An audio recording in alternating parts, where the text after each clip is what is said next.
Pada dasarnya kalau gitu sekarang saya bukan juru bayar saja, saya akan masuk, saya akan lihat mereka jalankan apa enggak proyek-proyek yang diusulkan. Kalau enggak kita potong uangnya juga Pak. Saya kan pengawas, saya ganti aja dirutnya. Bukan kita nggak bisa bikin atau kita nggak bisa bikin proyeknya, cuman Pertamina-nya males-malesan aja. Saya pernah kasih ke mereka biar aja karena mereka yang jelek-jelekin saya kemarin kan. Terus tentang apa tepat sasaran apa enggak? Oh, satu lagi. Subsidi energi naik terus dari tahun ke tahun. Energinya kan, kalau itu namanya BBM kan? BBM tuh solar, diesel, itu impor. Banyak impor Pak. Kita banyak impornya sampai puluhan miliar dolar setahun. Sudah berapa tahun kita mengalami hal tersebut? Sudah puluhan tahun kan. Kita pernah bangun kilang baru enggak? Enggak pernah. Sejak kritis sampai sekarang enggak pernah bangun kilang baru. Jadi nanti bapak-bapak kalau ibu-ibu ketemu Danantara lagi, minta Pertamina bangun kilang baru. Saya pernah, waktu saya di Maritim, saya pernah tekan mereka tahun 2018 untuk bangun kilang.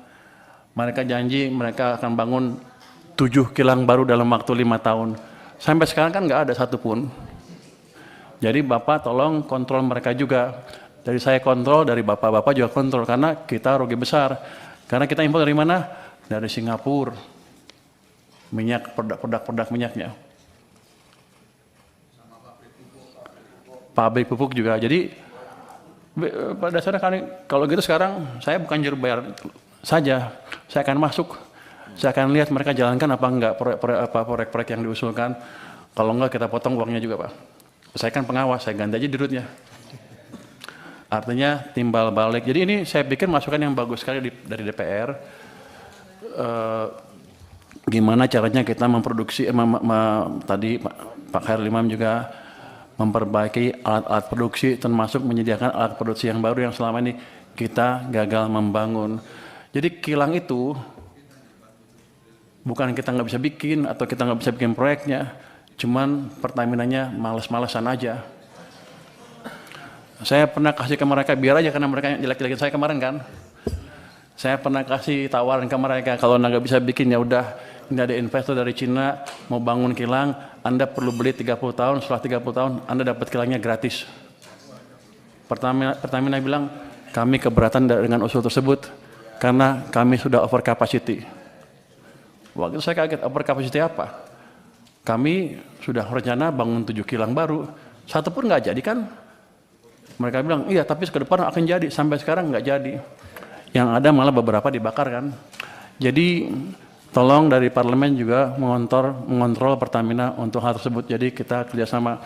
Tujuan kita sama sebetulnya mengurangi subsidi dan membuat subsidi yang ada pun lebih murah dan tepat sasaran. Jadi untuk subsidi gimana nature-nya? Subsidi sebetulnya kalau bisa nggak subsidi kan. Cuman karena ekonomi kita tumbuhnya nggak cukup bagus, masyarakat yang paling bawah belum bisa bertahan ketika harus menghadapi harga pasar. Dikeluarkan itu subsidi supaya mereka bisa hidup terus dan agak sejahtera ke depan. Tapi kunci utamanya adalah menciptakan pertumbuhan ekonomi yang lebih cepat.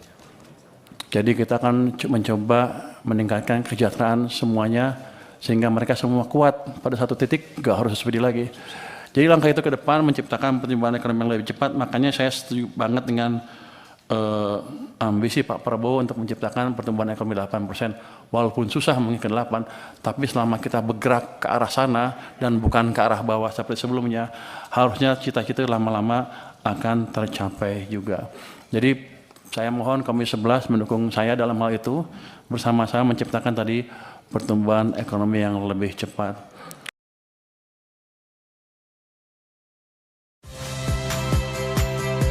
Saya Friska Clarissa. Saksikan program-program Kompas TV melalui siaran digital, pay TV, dan media streaming lainnya. Kompas TV, independen, terpercaya.